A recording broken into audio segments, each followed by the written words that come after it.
Mungkin kita bersama, apakah bisa orang yang sudah dalam cengkraman narsistik, yang sudah dimanipulasi, mengalami gaslighting, dia mengalami candu emosi dan rasa sakit yang luar biasa, diciptakan, didoktrin juga, apakah mungkin wanita yang seperti ini bisa keluar gitu loh dari jebakan ini? Nah, dari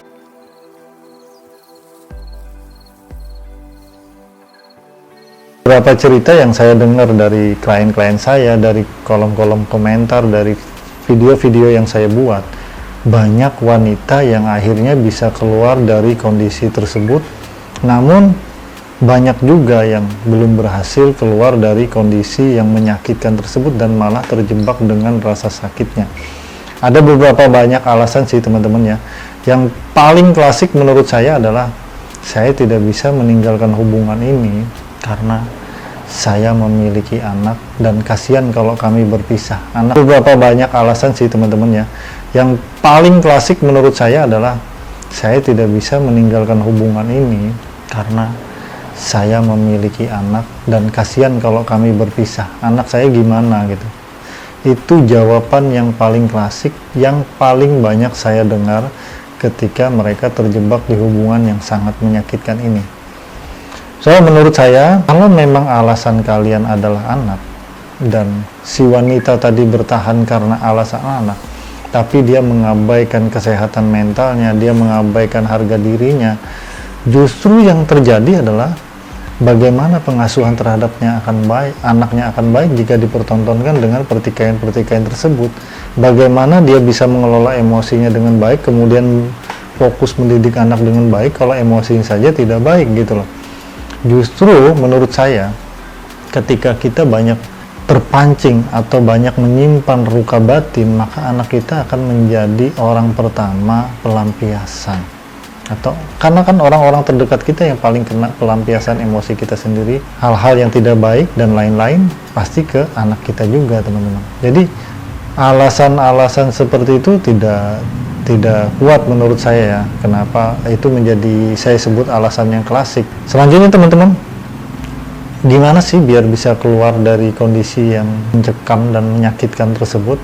Sejauh ini sih saya lihat cara, karena orang-orang yang terjebak dengan keadaan ini biasanya mereka sudah mengabaikan dirinya. Biasanya mereka sudah tidak melihat dan tidak mengisi rasa cinta terhadap diri mereka sendiri. Mereka juga sudah kebingungan dengan tujuan mereka sendiri. Maka menurut saya dari pengamatan saya terhadap wanita-wanita yang tidak bisa keluar ya, mereka akhirnya tidak bisa melihat masa depan mereka lagi. Jadi saran saya agar bisa keluar dari itu, teman-teman harus yakin bahwa berlepas dengan orang yang menyakitkan itu justru membuat masa depan jadi jauh puluhan kali lipat lebih baik. Yang kedua, saya melihat juga orang-orang yang tidak berani berlepas dengan orang yang menyakitkan tersebut karena merasa sudah termanipulasi, mereka sudah tidak bisa lagi merasakan mencintai diri mereka sebenar-benarnya. Mencintai itu hampir tidak ada lagi. Saran saya, mulailah belajar mencintai diri kita dengan secinta-cintanya, karena ketika kamu sudah benar-benar ada di tingkat sangat mencintai diri, kamu tidak akan membiarkan lagi orang menyakiti kamu. Kamu tidak akan lagi membuka pintu lebar-lebar untuk mengizinkan orang menyiksa kamu. Saya bilangnya sudah menyiksa dengan kejam malahan. Kamu tidak akan membiarkan itu kalau kamu memang sangat mencintai diri kamu. Yang ketiga, kebiasaan cewek-cewek yang tidak bisa keluar dari sana karena tidak memiliki power secara finansial. Teman-teman, mulailah belajar membangun finansial. Jangan terlalu ketergantungan, karena ketergantungan secara finansial dan lain-lain itulah yang membuat banyak wanita akhirnya tidak bisa keluar dari kondisi yang menyakitkan tersebut. Akhirnya mereka merelakan hidupnya selama-lamanya merasa tersiksa. Dengan teman-teman menyadari bahwa harus memperbaiki bagian-bagian tertadi, maka saya yakin perlahan-lahan teman-teman mulai bisa keluar dari kondisi tersebut. Yang keempat teman-teman, agar bisa keluar dari kondisi-kondisi ini, teman-teman harus yakin dan berikan afirmasi semangat kepada diri sendiri. Kalau perlu cari teman-teman yang support kepada teman-teman sendiri, yang memang sefrekuensi, yang benar-benar meyakinkan agar bisa keluar dari sana. Jangan cari teman yang tidak sefrekuensi, malah nanti akan disuruh balik dan disuruh bersyukur. Ini malah bisa menggoyahkan keyakinan teman-teman. Soal teman-teman, saya yakin kita bisa lebih bahagia lagi asalkan kita benar-benar berusaha. Dan hubungan yang benar-benar sudah toksik, hubungan yang sudah benar-benar banyak manipulatifnya, itu bukan hubungan lagi teman-teman. Karena hubungan itu bicara kerjasama, hubungan itu bicara saling mencintai, bukan saling membuat derita. Hubungan itu bicara tentang saling memberi manfaat, bukan dimanfaatkan.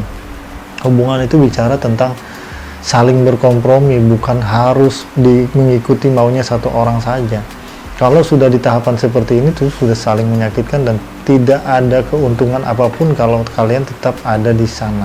So, cepat keluar dari hubungan yang menyakitkan tersebut dan yakinlah bahwa teman-teman memiliki masa depan yang lebih baik lagi. Itu yang harus ditanamkan, diafirmasi berulang-ulang di pikiran teman-teman semua.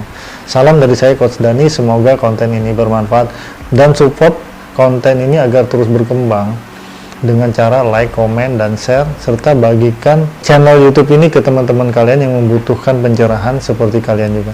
Assalamualaikum warahmatullahi wabarakatuh.